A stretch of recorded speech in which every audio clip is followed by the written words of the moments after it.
Hi, thanks for joining me today on my sewing journey.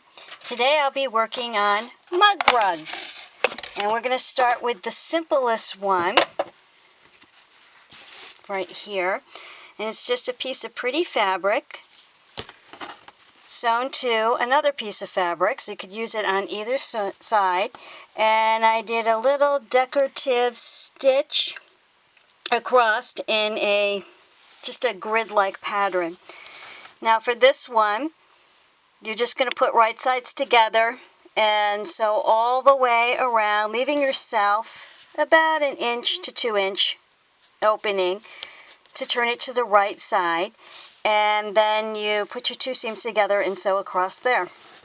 And then next, you can see it a little bit better on this side, you'll just mark off and sew any fancy stitch or a regular plain stitch down in a grid-like pattern. Then you flip it this way and do the same thing. It's very simple, not much going on there.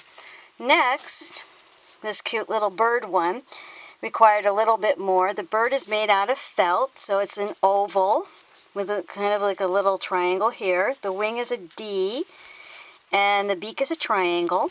And then I put the birdhouse on. This is the background fabric. And I just made like a basic house shape, you know, kind of like you fold the fabric this way and then you fold it down, then you fold it onto the corner down in, and then you fold in this side, and then you do the same for the bottom and the same for this side, and you sew all the way around. The circle is a felt.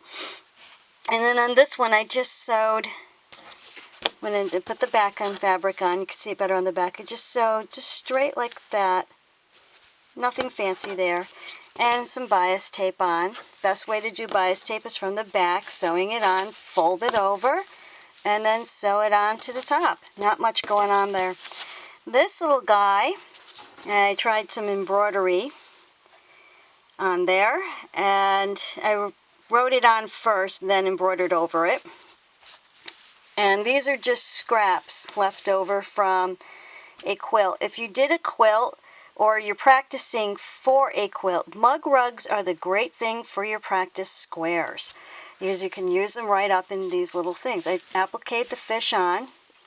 The fish was not hard to do. It's just a triangle with a square turned on a diamond on its side to make it like a diamond.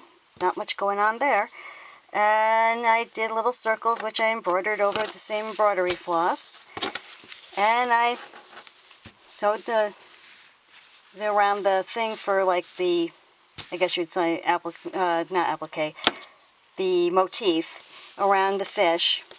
And did the same with the bias tape, sewing it to the back and then to the front. Not much going on there. This one was a little bit more complicated. This one, I thought it'd be cute to do a cake. So I got a square of fabric.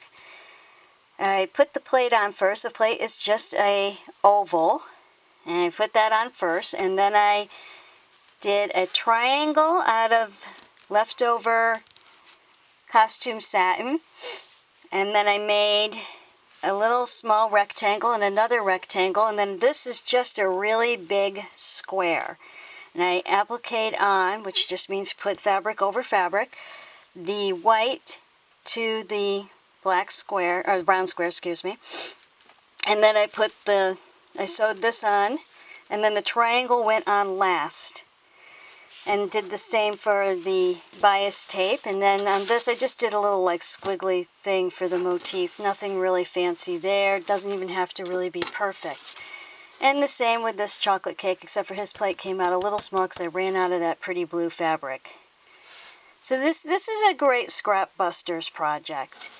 And the chocolate cake was done the same way with the big square of fabric and then the costume satin appliqued over and the little rectangle there, and then the triangle goes on last.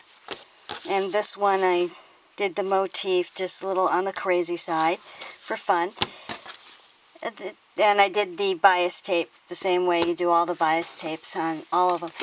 These are just a little fun project. They use up a lot of scraps. I hope you enjoyed this video, and happy sewing!